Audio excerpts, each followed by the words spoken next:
하셔서 우리에게 건강과 생명 주셔서 이 아침에 거뜬히 일어나게 하시고 또 주님 앞에 나와서 기도와 말씀으로 하루 시작합니다.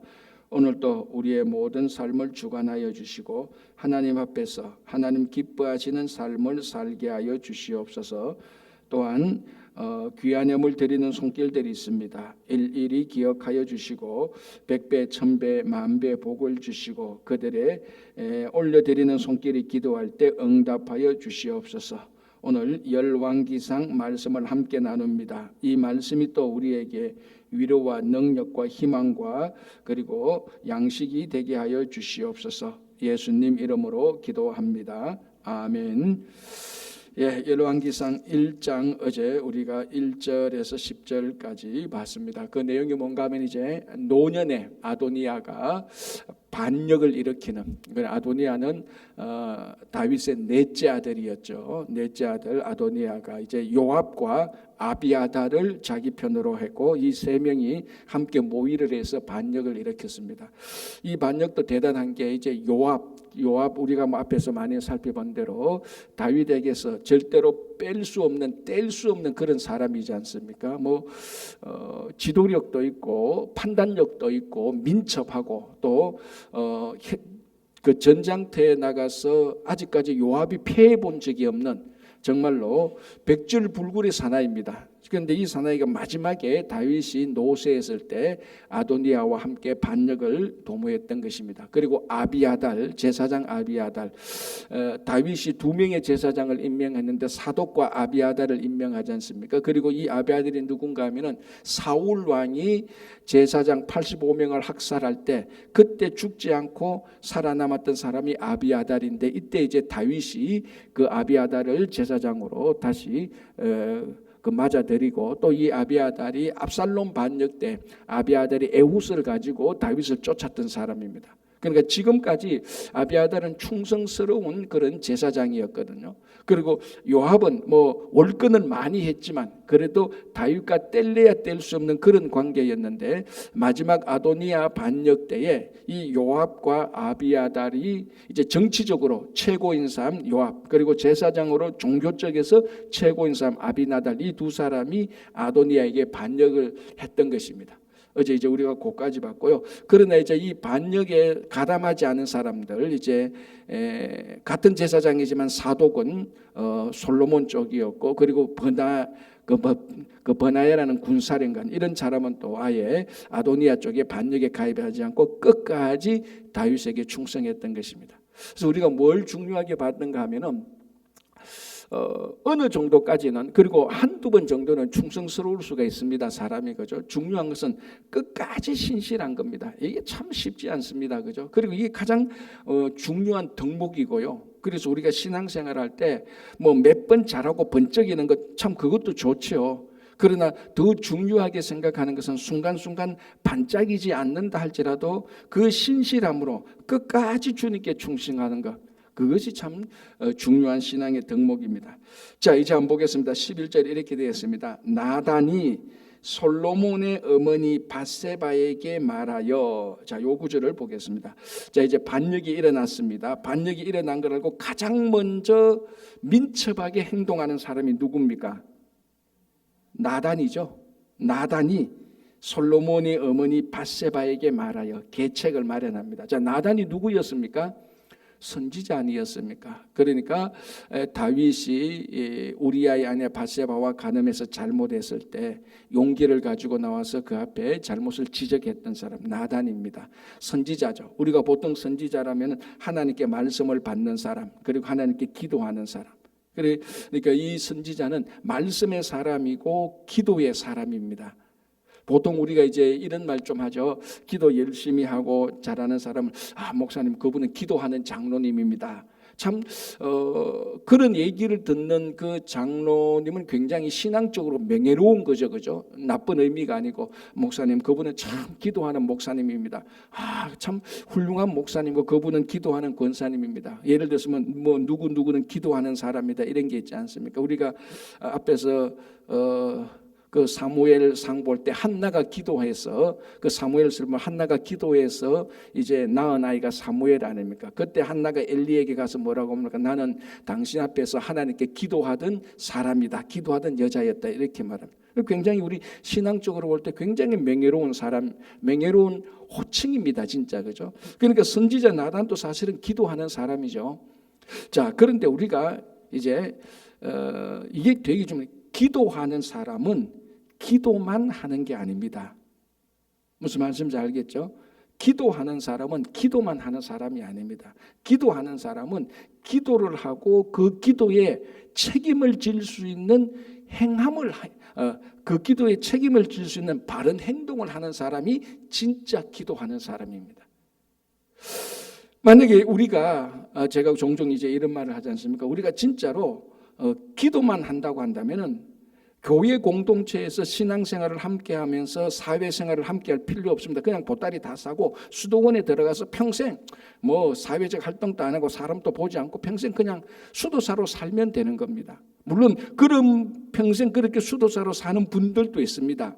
그런데 그분들이 뭐 잘못했다 그런 거 아니고 그분들은 그분들에게 주어진 아주 고유한 진짜 독특한 사역을 말하는 겁니다. 평생 하나님을 위해서 그리고 진짜로 진심으로 이 세상을 위해서 중보하는 사람, 진짜 아무것도 안 하고 평생 기도만 하는 사람, 아주 특별하게 아주 독특한 사람들이 있습니다. 그러나 선지자 나단이라든지 이 당시의 제사장이라는 사람들 다 기도하는 사람들입니다. 그러나 여기서 기도하는 사람은 수도원에 평생 갇혀서 기도하는 그런 기도하는 사람하고 다릅니다. 여기서 말하는 기도하는 사람인 것은 기도만 하는 것이 아니라 그 자기가 기도했던 그 내용대로 올바르게 살아가는 행함의 사람이 기도하는 사람입니다. 우리가 보통 목사님 누구는 기도하는 사람입니다 라고 말할 때는 진정하게 기도하는 사람이라면 그분은 진짜 기도하고 그 기도한 대로 행하는 사람입니다. 이런 의미가 맞는 겁니다. 자, 오늘 나단 보시면 나단은 진짜 기도하는 사람 아닙니까? 그러니까 기도만 합니까? 아니지 않습니까? 반역이 일어났을 때 가장 민첩하게 그 나라를 위해서 책임을 지고 움직이는 사람입니다. 그리고 기도하는 사람은 누구냐? 진짜 기도하는 사람은 누구냐? 기도를 하면서 그 일어나는 그 현장, 그 현실에 대해서 가장 정확히 알고 있고 올바르게 행동하는 사람이 기도하는 사람. 그게 나단입니다. 그래서 오늘 나단이 반역이 일어났을 때 그 계책을 가장 먼저 민첩하게 행동하고 어떻게 반역을 우리가 무마시켜 어떻게 저 반역을 무마시켜야 되는 것을 움직인 사람이 나단이죠. 그래서 나단이 솔로몬의 어머니 밧세바에게 말합니다. 자, 여러분 이제 밧세바 앞에 뭐라고 붙었습니까? 솔로몬의 어머니입니다. 원래는 뭐라고 돼야 됩니까? 우리아의 아내라고 되는 겁니다. 그런데 열왕기상 앞에서는 이제 밧세바는 더 이상 우리아의 아내가 아닙니다. 솔로몬의 어머니입니다. 자, 이게 뭐냐면은 이 호칭 하나에서 밧세바의 인생을 본다면 밧세바는 이제 더 이상 우리아의 아내였던 그 과거에서 빠져나와야 되는 겁니다. 어쨌거나 우리가 그 내용은 다 알지 않습니까? 다윗이 잘못해서 다윗이 우리아의 아내 밧세바와 간음해서 잘못해서 하나님께 징계받고 태어난 아이가 죽고 그로 인해서 나단에게 지적받고 그래서 진짜로 다윗이 회개하고 그래서 이 밧세바를 데리고 와서 자기 아내로 삼고 이랬던 일들 행적들이 있습니다. 그런데 이제 오늘 본문을 보니까 밧세바가 누구냐? 우리아의 아내가 아니고 다윗과 밧세바 사이에 났던 솔로몬의 어머니 밧세바라고 말을 합니다. 더 이상 과거의 우리아의 아내가 아닙니다. 이제 과거에 매이지 않는다는 거죠. 그러니까 우리가 당신은 누구냐라고 말할 때 오늘 이 본문에서 우리가 밧세바라는 그 여인 앞에 나가서 당신 누굽니까? 라고 말하면은 나는 우리아의 아내였던 사람입니다. 그렇게 말하지 않는다는 겁니다. 그건 이제 과거고 다 지나갔다는 것입니다. 이제 거기에 더 이상 매여가지고 아직까지도 내가 우리아의 아내였는데 내 남편이 그랬는데 저 다윗이 말이지 나를 강제로 데리고 와가지고 나를 성폭행해가지고 애를 낳고 더 이상 이제 그런 과거에 매이지 않는다는 겁니다. 그건 그거고 이미 지나간 사실 아닙니까? 과거 아닙니까? 다윗 얘기고 그러니까 그건 이제 과감하게 끊어버리고 자기에게 주어진 현실적인 호칭 누굽니까? 솔로몬의 어머니라는 거예요. 그러니까 우리가 예수 믿는다는 건 뭡니까? 예수 믿는다는 것은 예수 믿고 구원받은 삶을 살아가는 사람 아닙니까? 그래서 예수 믿는 것에 우리가 큰 신앙의 그 유익이라면 뭐냐면 과거에 잘못했던 것 예수 믿고 다 용서받고 다 구원받아서 그건 다 해결된 겁니다. 그런데 예수를 믿고 구원받은 삶을 산다고 하면서 옛날에 잘못했던 그 과거에 계속해서 족쇄에 매여 가지고 그 과거를 벗어나지 못하는 사람이 가끔 있습니다. 그거는 진짜 예수 믿는 거 아니잖아요. 진짜 우리가 예수 믿으면은 구원받은 삶이잖아요. 구원받은 삶이면 죄책감과 자책감에서 벗어날 줄 알아야 되는 겁니다. 당연히 내가 옛날에 과거에 잘못했다는 거 그거 인식하고 있죠. 내가 옛날에 잘못한 거 다 무시야 그거 아닙니다. 옛날에 잘못한 그 사실은 사실대로 있지만은 그리고 회개했지만은 용서받았지만은 그렇다면은 그 잘못한 과거가 함께 엮여 있는 우리들의 자책감, 죄책감 이런 것은 예수 믿는 것으로 끊어버리고 현실로 돌아와야 되는 겁니다. 여전히 과거에 매여 가지고 낑낑거리는 사람들 가끔 좀 볼 때는 아니 그럼 예수 믿었다는 구원받은 그 증거가 뭐냐는 거지. 구원받았는데도 아직까지도 죄책감에 과거에 매여 있는 사람은 그거는 진짜로 올바른 예수 믿고 구원받은 구원의 확신 속에 살아가는 사람이 아니죠. 그래서 오늘 또 솔로몬의 어머니 밧세바에게 말하되 이렇게 해서 이제 완전 이제 우리아의 아내에서 과거에 이제 그 체인을 이제 끊어버리는 거죠.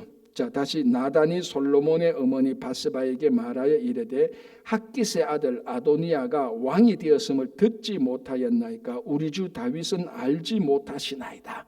이제 왕은 노쇠했고 이제 왕이 진짜 앞에 와서 이제 하나하나 다 그 나라를 다스리지 않죠. 뭐 우리 말하면 뒤에 앉아서 중요한 이제 그 중요한 소리에 도장만 찍습니다. 그러니까 뭐 그 현장 속에서 에르노겔 골짜기에서 반역이 일어나는 그 소식을 못 듣죠. 오늘날이야 뭐 카톡 하나로 유튜브 하나로 전 세계를 다 알지만 그 당시에는 그게 못했지 않습니까? 그러니까 그 사실을 알았던 그러니까 이 나단은 기도하는 사람이었지만 가장 현실 속에서 현장과 현실이 어떻게 돌아가는 것을 가장 민첩하게 알고 있었던 것입니다. 그렇죠? 그래서 이 밧세바에게 와가지고 야 지금 반역이 일어났는데 너 알고 있었느냐? 왕은 알고 있느냐? 왕은 당연히 모를 거다. 너 알고 있었냐라고 이제 이 반역에 대해서 이제 계책을 세우기 시작하는 겁니다. 자 12절 이제 내게 당신의 생명과 당신의 아들 솔로몬의 생명을 구할 계책을 말하도록 허락하소서. 이제 현실에 들어가서 악한 세력들의 반역을 이제 무마시킬 그런 계책을 이제 세우기 시작합니다. 자 13절 당신은 다윗 왕 앞에 들어가서 아뢰기를 내 주 왕이여 전에 왕이 여종에게 맹세하여 이르시기를 내 아들 솔로몬이 반드시 나를 이어 왕이 되어 내 왕위에 앉으리라 하지 아니하셨나이까. 그런데 아도니아가 무슨 이유로 왕이 되었나이까 하소서. 그러니까 나단이 이제 계책을 말하는 거죠. 첫 번째 밧세바에게 왕에게 들어가서 옛날에 아도니아가 왕이 될 것이라고 맹세했던 적이 있습니다. 그게 우리가 뭐 사무엘 상하를 보면은 없지만 어쨌거나 그렇게 했던 일이 있었다는 것을 이제 우리가 알 수 있습니다. 그러면 이제 나단이 밧세바에게 들어가서 그 맹세를 상기시켜라. 자, 오늘날도 우리가 꼭 지켜야 되는 약속을 우리가 보통 맹세라고 말을 합니다. 그죠? 맹세는 우리가 성경에 나온 대로 아는 바와 같이 맹세를 한다면은 그것은 내게 손해가 보더라도 지켜야 되는 것이 맹세입니다. 그러니까 우리가 맹세를 참 쉽게 해서는 안 되는 거죠. 그죠? 그런데 다윗이 오늘 이 본문을 보면 언젠가는 모르겠지만은 밧세바에게 맹세한 게 뭐냐면 그 밧세바의 아들 솔로몬을 왕으로 세울 것이라고 약속을 해놨습니다. 맹세를 해놨습니다. 그런데 이제 밧세바에게 말합니다. 왕이 내 아들 솔로몬을 왕으로 세우겠다고 약속을 했는데 맹세를 했는데 지금 아도니아가 반역을 해서 왕이 되었는데 이게 어찌 된 일입니까? 라고 가서 그 맹세를 확인시키고 그 맹세에 따라서 솔로몬이 왕이 되게 하자. 이제 이런 계책을 말하는 것이죠. 자, 그러니 이제 15절에 밧세바가 이에 침실에 들어가 왕에게 이르기를 왕이 심히 늙었으므로 수넴 여자 아비삭이 시중 들었고 밧세바가 몸을 굽혀 왕께 절하니 왕이 이르되 어찌 됨이냐. 그가 왕께 대답하되 내 주 왕이 전에 왕의 하나님 여호와를 가리켜 여종에게 맹세하기를 내 아들 솔로몬이 반드시 나를 이어 왕이 되어 내 왕위에 앉으리라 하셨거늘. 그러니까 그 계책대로 밧세바가 다윗에게 가서 왕이 맹세한 것이 있다. 그럼 오늘 본문에 더 정확히 말하죠. 왕의 하나님 여호와를 가리켜서 맹세했던 내용이 있지 않습니까? 자, 그러니까 참된 신앙인이라면은 자기가 하나님 앞에서 맹세했던 것을 상기시키면 그 맹세를 상기받은 그 사람은 맹세를 지켜야 되는 거죠. 그죠? 그래서 다윗에게 맹세를 상기시킵니다. 우리 아들, 이 아들 솔로몬이 왕이 되기로 당신이 하나님을 가리켜서 맹세했지 않습니까? 라고 말을 하는 겁니다. 자, 이제 그러니까 이렇게 나옵니다. 20절 보겠습니다. 좀 건너가서 이제 같은 이제 얘기를 하고 반역을 일으키는 그런 얘기를 합니다. 20절. 내 주 왕이여 온 이스라엘이 왕에게 다 주목하고 누가 내 주 왕을 이어 그 왕위에 앉을지를 공포하시기를 기다리나이다. 이제 다윗 왕을 이제 우리말로 하면 좀 푸시하는 거죠. 지금 솔로몬을 왕위에 앉히기로 맹세했는데 아도니아가 반역을 일으켰습니다. 자, 이런 때에 왕께서 빨리 누가 왕이 될 것인가를 빨리 공포를 하라는 겁니다. 왜? 이제 다윗은 자, 첫 번째 반역이 일어났고 이제 다윗은 이미 노쇠했고 현장에 가서 나라를 다스리거나 전쟁에 나갈 그런 이제 입장이 안 됩니다. 그러나 다윗이 할 수 있는 가장 중요한 일은 뭡니까? 맹세를 지키는 것이죠. 그 맹세를 지키는 건 뭡니까? 누가 왕이라는 것을 선포하는 겁니다. 공포하는 거죠. 공개적으로 공포하라고 지금 이제 밧세바가 간청하는 것입니다. 자, 우리가 이제 이런 상황을 볼 때 지금 다윗은 죽기 전에 이제 마지막 죽기 전에 해야 될 자기 책임이 뭡니까? 자기 맹세한 것을 지켜야 되는 겁니다. 그 내용은 다윗에 이어서 솔로몬이 왕이 될 것이라는 것을 선포하라는 겁니다. 이게 어쩌면은 다윗이 가지고 있는 마지막 자기의 책임입니다. 자, 여러분, 우리 연세가 들고 이제 거동이 좀 불편하면 사실은 뭐 현장에서 현실에서 일을 못 하죠. 체력이 다 떨어졌으니까. 그러나 자기에게 주어진 신앙의 마지막 책임은 끝까지 지켜야 되는 겁니다. 그 책임이 뭐 논밭에 가서 일을 해야 되는 거라면 어렵지만은 오늘 다윗은 그 왕으로서 누가 왕이라는 것을 선포할 수 있는 선포하는 행위, 그게 다윗 왕에게 남아있는 마지막 책임입니다. 그걸 이제 좀 하기를 밧세바가 간청하는 거죠. 그래서 우리가 이런 얘기들을 보면서 우리 각자 신앙생활을 보면서 야, 이 한 사람의 인생이 이제 하나님 앞에 가기 전에 이 땅에 남아 있는 우리들의 책임과 의무를 다 하고 가는 것이 참 중요하다는 생각이 듭니다.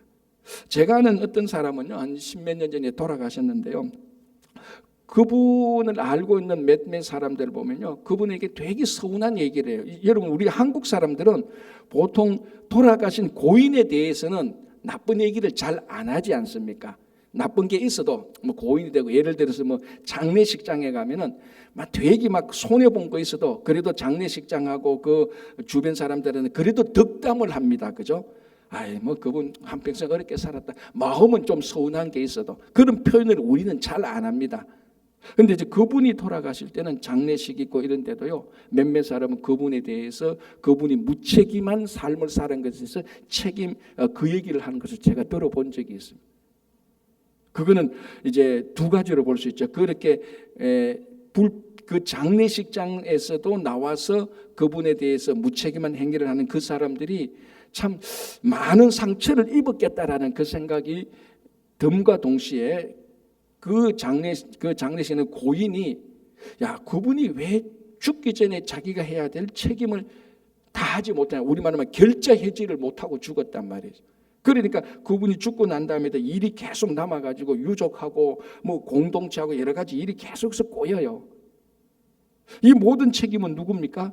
바로 이 죽은 사람이 죽기 전에 결자 해지를 해야 됩니다. 자기 책임과 의무를 다 하고 죽어야 돼요. 이게 진짜로 아름다운 죽음 아닙니까?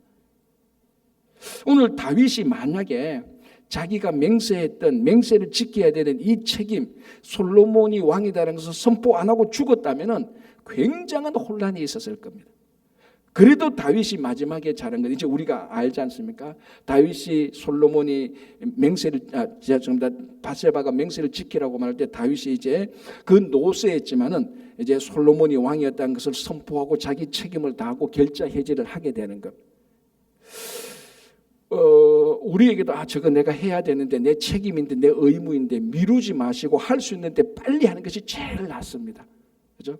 그래서 오늘 이것을 보면서 여기서 다윗이 그래도 마지막까지 잘한 게 바로 이것이구나. 자기 책임을 다하고 자기가 했던 맹세를 지키는 것이구나라는 것을 우리가 볼 수 있습니다.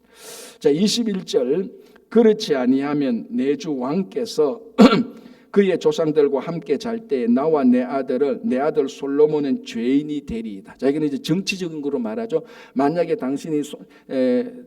다윗 왕 당신이 책임을 다하지 못하고 맹세를 지키지 못하고 아도니아가 반역을 해서 왕이 되면은 솔로몬과 나는 이 정치적인 반역자가 되고 이 정치적으로 죽을 수 없는 영원한 죄인이 된다라고 이제 또 마지막에 당신이 책임을 다하지 못하면 나와 솔로몬은 어떻게 될 것이라고 이렇게 또 얘기를 하는 겁니다.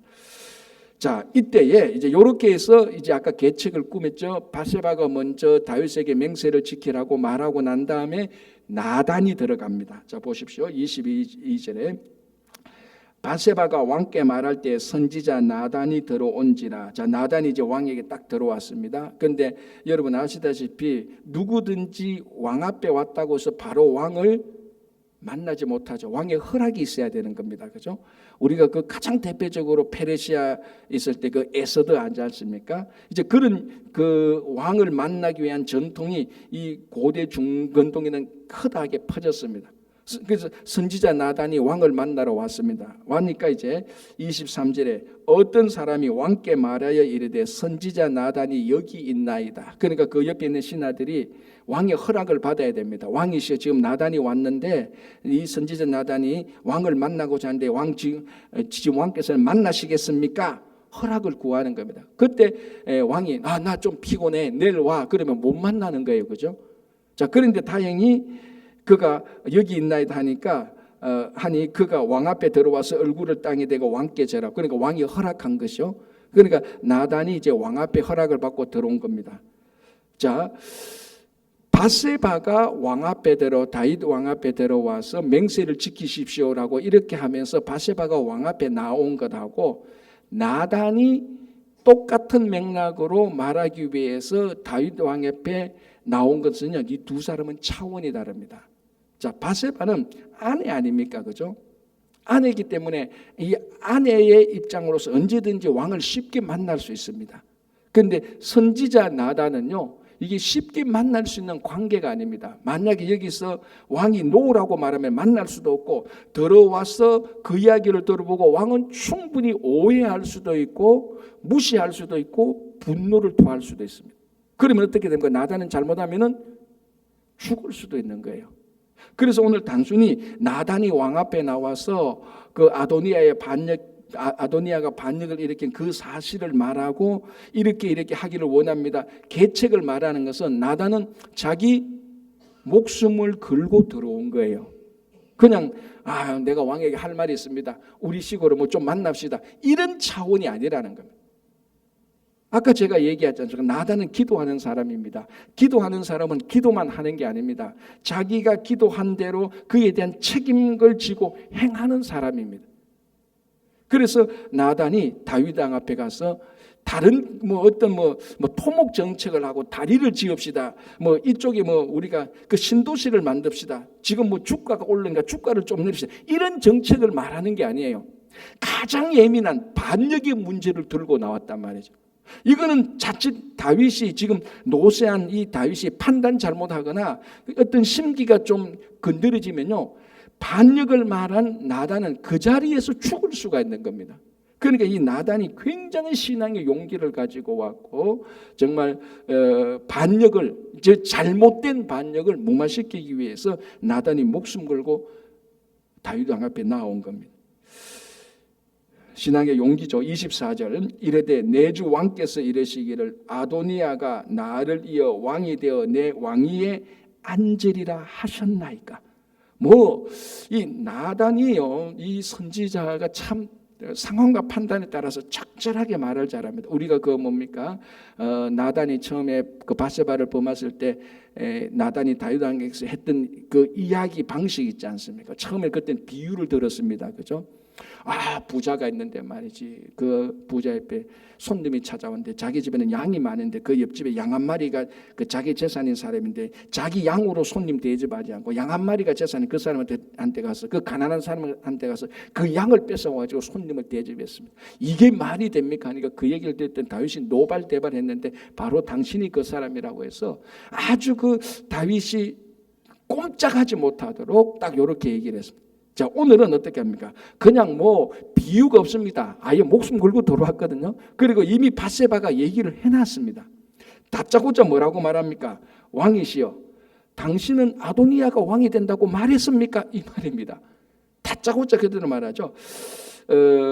그러니까 25절 이렇게 말합니다. 그가 오늘 내려가서 숫소와 살찐 송아지와 양을 많이 잡고 왕의 모든 아들과 군사령들과 제사장 아비아다를 청하였는데 그들이 아도니아 앞에서 먹고 마시며 아도니아 왕은 만세수를 하옵소서 하였나이다. 이거는 어찌할 수 없는 반역을 일으킵니다. 뭐라고 했습니까? 아도니아 왕은 만세수를 하옵소서라고 했다는 겁니다. 자, 이거는 명백한 반역의 증거죠. 만약에 요 말만 안 했더라면은 아도니아가 이런 사람들 모아가지고 좀 국정에 대해서 불평할 수 있죠. 그거는 불평의 수준이지 반역은 아니지 않습니까? 그런데 이 다윗에게 나단은 말합니다. 아도니아 왕은 만세수를 하옵소서라고 했다라고 말합니다. 이건 명백한 반역 아닙니까? 그렇죠? 자, 그러나 이제 그 반역이 일어날 때 이제 경위를 쭉 얘기합니다. 쭉 얘기하니까 28절에 이렇게 말합니다. 다윗 왕이 명령하여 이르되, 자, 이제 다윗 왕이 명령합니다.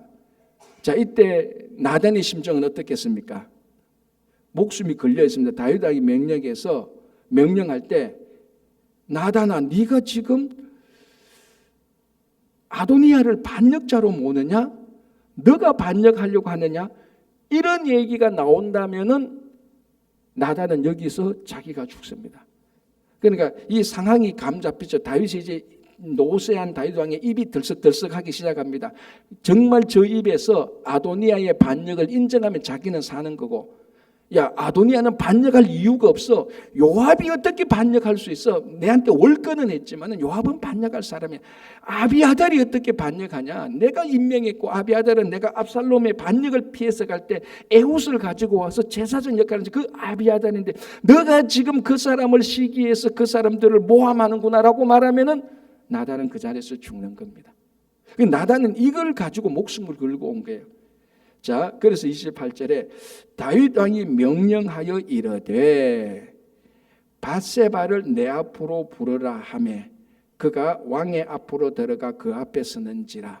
이제 바세바도 나단도 둘 중 하나입니다. 죽기 아니면 살기예요. 자기들이 반역자가 되는지 아니면 진짜 반역자 아도니아를 처단하는 명령이 나올지. 자, 그런데 29절에 왕이 이르되 내 생명을 모든 환난에서 구하신 여호와께서 살아계심을 두고 맹세하노니. 자, 여기서 한 템포를 약간 늦춥니다. 다윗이 뭐라고 말합니까? 내가 하나님께 맹세했다는데 뭐라고 맹세합니까? 여호와께서 살아계심을 두고 맹세하는데 어떤 여호와입니까? 내 생명을 모든 환난에서 구하여 내신 구하신 여호와라고 말합니다. 요 짧은 말에도 다윗은 자기 하나님에게 신앙 고백이 들어갑니다. 뭐라고 합니까? 자기 생명을 모든 환난에서 구하여냈다. 자, 우리가 사무엘 상하를 통해서 다윗의 일대기를 쭉 봤지 않습니까? 목동에서부터 사나운 짐승으로부터 골리앗으로부터 사울로부터 세바로부터 이스보셋으로부터 압살롬으로부터 지금까지 모든 환난에서 하나님께서 나를 구해 주셨다. 지금 마지막 환난이 일어났다는 겁니다. 여기서도 하나님께서 나를 구해 주실 것이다 라는 말입니다. 자, 그러면 여기서 내 생명을 모든 환난에서 구하신 여호와께서 살아계심을 두고 맹세하노니, 요 말만 딱 들으면은 영적으로 민감한 사람은 그 다음에 무슨 명령이 내릴 줄 알겠죠. 지금까지 모든 환난에서 구하여 내신 하나님께서 이번에도 다윗을 환난에서 구하여 주실 것이다. 자, 이 환난을 누가 일으켰습니까? 아도니아가 일으켰지 않습니까? 그 다음 명령은 안 들어봐도 압니다. 이번에도 다윗은 어떻게 고백했냐? 이번에도 하나님께서 이 환난에서 나를 구하여 내실 것이다. 그러면 그 명령은 어떤 게 나옵니까? 아도니아 반역을 인정하는 거죠.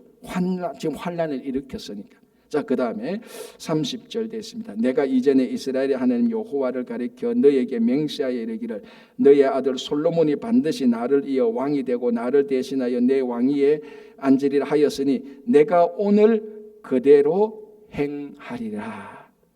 해서 나단과 바세바의 간구함, 그 호소가 간청함이 다윗에게 맞아떨어졌습니다. 31절 바세바가 얼굴을 땅에 대고 절하며 내 주 다윗 왕은 만세수를 하옵소서 하니라. 이렇게 해서 이제 다윗이 반역을 인정했습니다. 자, 그러면 이제 반역을 어떻게 합니까? 반역을 무마시켜야 되죠. 자, 그러면 이제 다윗이 반역을 무마시키는 가장 중요한 첫 번째 액션이 뭡니까?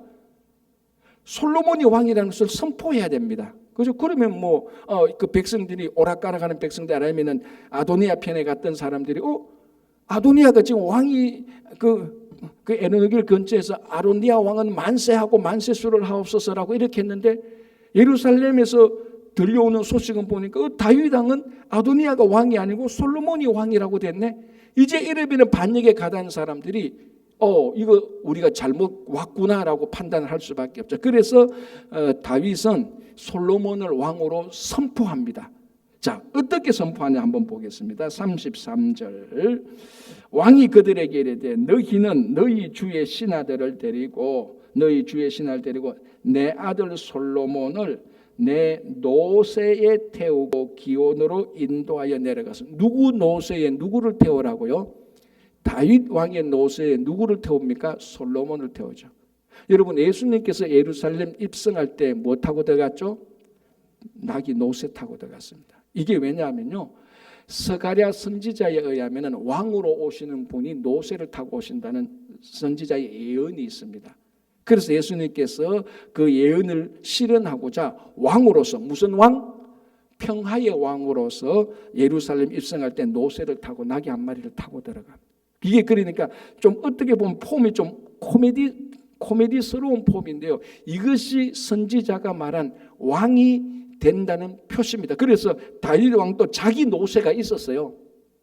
그러니까 내 다윗이 탔던 노새를 누구에게 준다?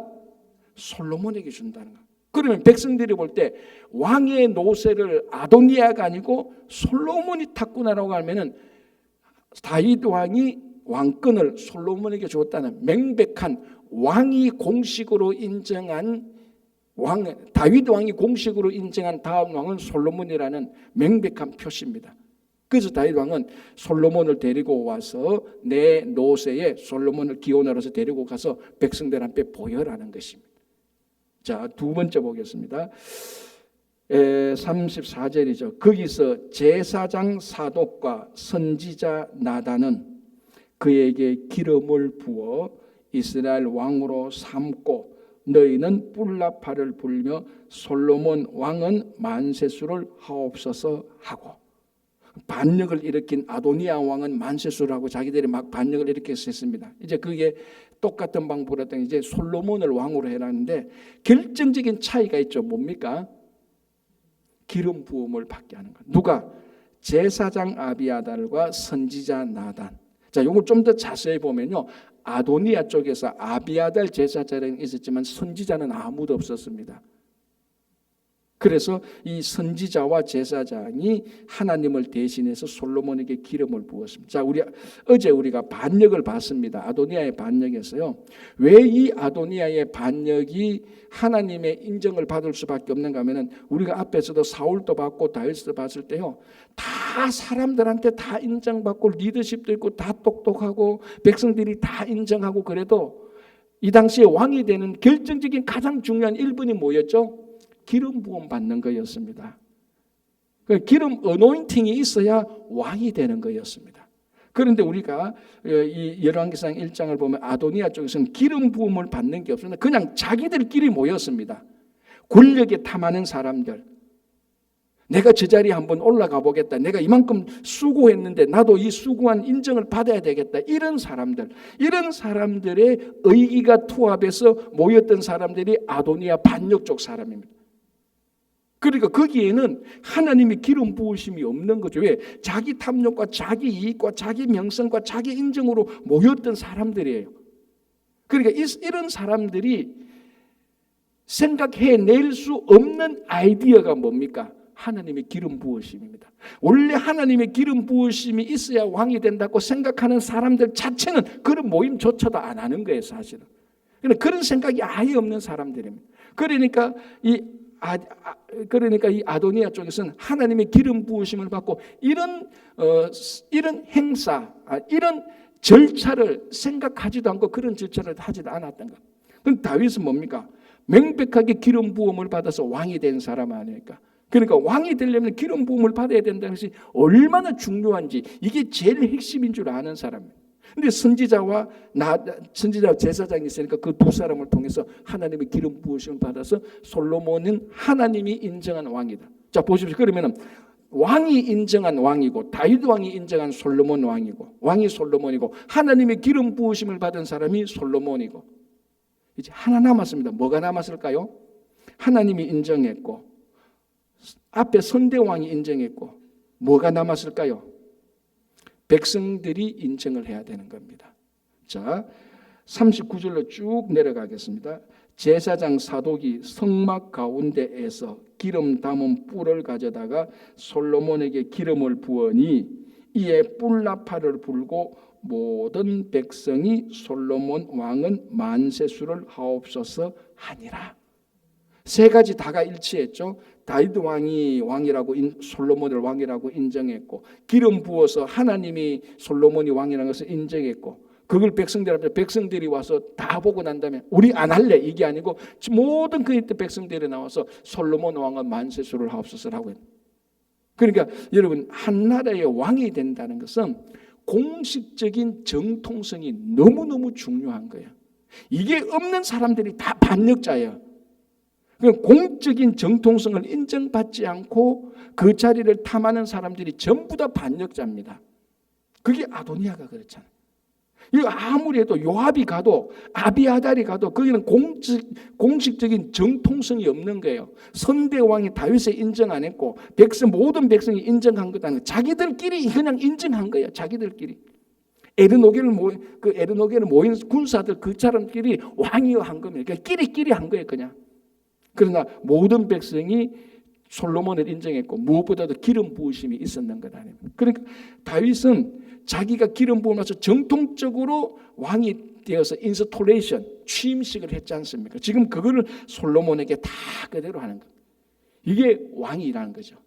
그러니까 왕이라는 것은 비밀리에 사적으로 자기들끼리 뭐라고 말합니까? 표현이 사바사바해서 사바사바해서 야, 너 왕해라. 그래서 우리가 이렇게 해서 백성들 마음을 훔치자. 그래서 했는 것이 압살롬이고요. 그렇게 했는 게 세바고요. 그렇게 했는 게 전부 다 아도니아예요. 하나님은 한 번도 인정을 하지 않았어요. 그 밀실에서 자기들끼리 권력자들끼리 불만을 가진 자들이 자기들끼리 했는 것을 그건 하나님께서 인정을 하지 않으셨단 말이에요. 그래서 오늘 하나님께서 이 솔로몬을 인정하고 왕이 인정하고 백성이 인정해서 드디어 39절에 솔로몬 왕은 만세수를 하옵소서라고 말하면서 솔로몬이 왕이 되는 겁니다. 자, 40절만 한번 보겠습니다. 모든 백성이 그를 따라 올라와서 피리를 불며 크게 즐거워하므로, 이제 왕이 되었으니까 취임식이니까 얼마나 즐겁습니까, 그죠?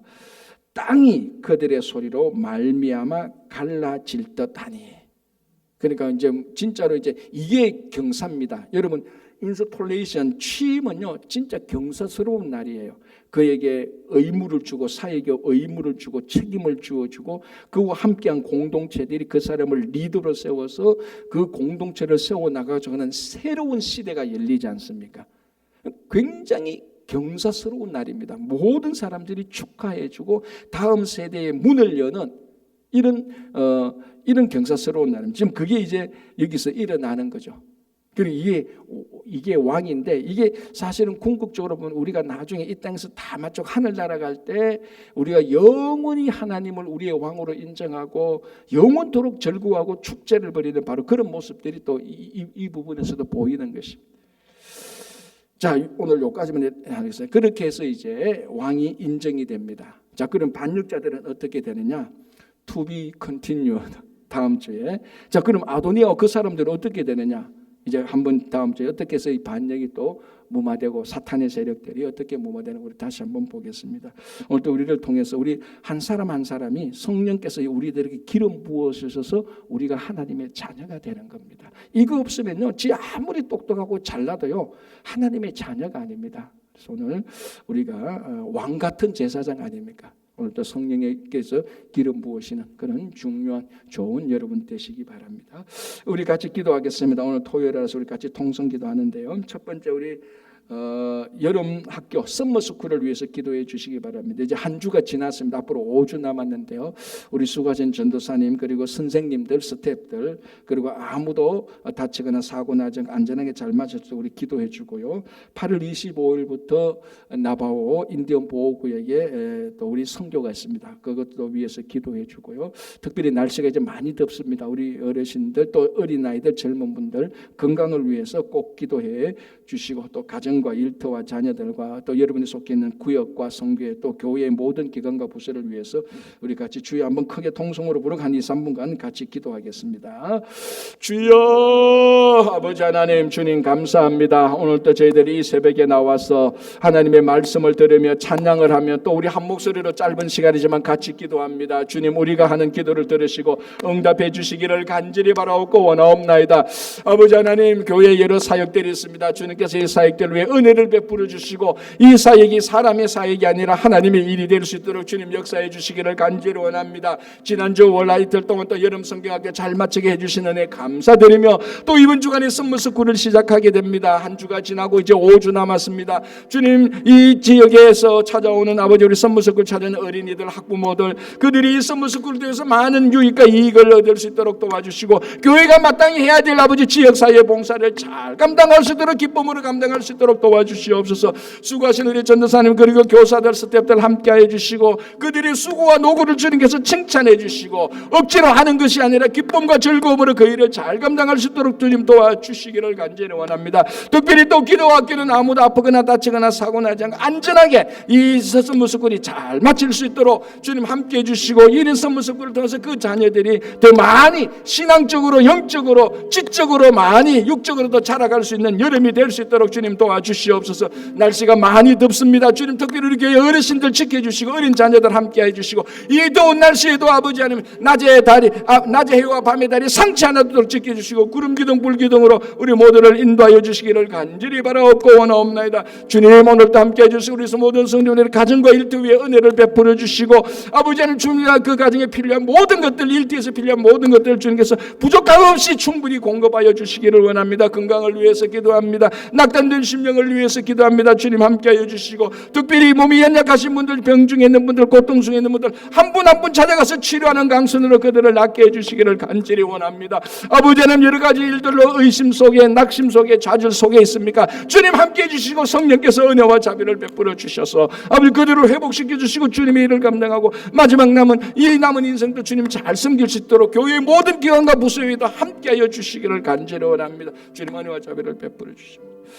아버지 하나님 감사합니다. 더운 아침입니다. 날씨가 많이 덥지만 주님께서도 우리 지켜주시고 은혜를 베풀어 주셔서 늘 건강하게 살아갈 수 있도록 인도해 주시옵소서. 주님 썸머스쿨도 하나님의 은혜 가운데서 잘 진행되고 마무리될 수 있도록 그리고 8월 25일부터 시작되는 나바오 보호구역 인디언 선교도 잘 감당할 수 있도록 주님 도와주시기를 간절히 원합니다. 오늘도 이곳에서 올려와서 각자 기도를 위해서 기도합니다. 가정과 일터와 건강과 자녀들과 또 은밀한 기도 제목들을 주님 앞에 내놓을 때 주님께서 다 들어서 응답하여 주시옵소서. 감사하오며 예수님의 이름으로 기도하옵나이다. 아멘.